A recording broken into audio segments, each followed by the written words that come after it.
ଲୋଭ ମନୁଷ୍ୟର ଏକ ଭୟାନକ ଶତ୍ରୁ। ମନୁଷ୍ୟ ଆତ୍ମାର ଅନେକ ଗୁପ୍ତ ଶତ୍ରୁ ନିଜ ଭିତରେ ଲୁଚି ରହିଅଛନ୍ତି। ଏହି ଶତ୍ରୁମାନଙ୍କ ସହିତ ବାହ୍ୟ ଜଗତରେ ତୁମର କେବେ ମଧ୍ୟ ଦେଖା ସାକ୍ଷାତ ହୋଇନଥାଏ, କିନ୍ତୁ ସର୍ବଦା ଏହି ଶତ୍ରୁମାନେ ତୁମ ମନ ଓ ବୁଦ୍ଧି ମଧ୍ୟରେ ଲୁଚି ରହି ସମସ୍ତ ପ୍ରକାର ଅନିଷ୍ଟ ଘଟାଇଥାନ୍ତି। ସେହି ଶତ୍ରୁମାନେ ହେଲେ କାମ, କ୍ରୋଧ, ଲୋଭ, ମୋହ, ଅହଙ୍କାର, ଆଳସ୍ୟ ଓ ଈର୍ଷା। ଏହି ଗୁପ୍ତ ଶତ୍ରୁମାନଙ୍କ ମଧ୍ୟରୁ ଏକ ବଳିଷ୍ଠ ଶତ୍ରୁ ହେଉଛି ଲୋଭ, ଯାହାର ବଶତା ସ୍ୱୀକାର କରିବା ଦ୍ୱାରା ମଣିଷ ସବୁକିଛି ନଷ୍ଟ ହୋଇଯାଇଥାଏ। ସେ ବିଷୟରେ ପୁରାଣରେ ବର୍ଣ୍ଣିତ ଗପଟିଏ। ଶ୍ରୀକୃଷ୍ଣଙ୍କ ପିଲାଦିନର କଥା। ସୁବଳ, ସୁଦାମା, ମଧୁ, ମଙ୍ଗଳ ଥିଲେ ତାଙ୍କର ବାଲ୍ୟବନ୍ଧୁ।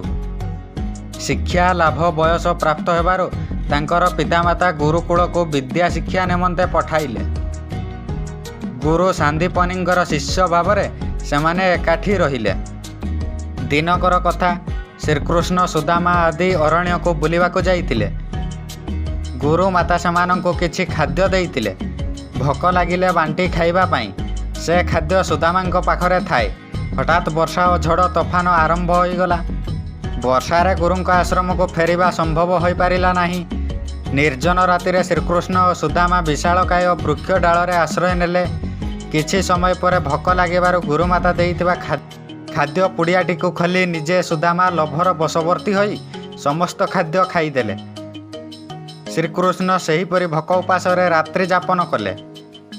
ପରଦିନ ସକାଳୁ ସେମାନେ ଆଶ୍ରମକୁ ଫେରି ଆସିଲେ ଏବଂ ସୁଦାମା ନିଜେ କରିଥିବା କର୍ମଟିକୁ ଭୁଲି ଯାଇଥିଲେ।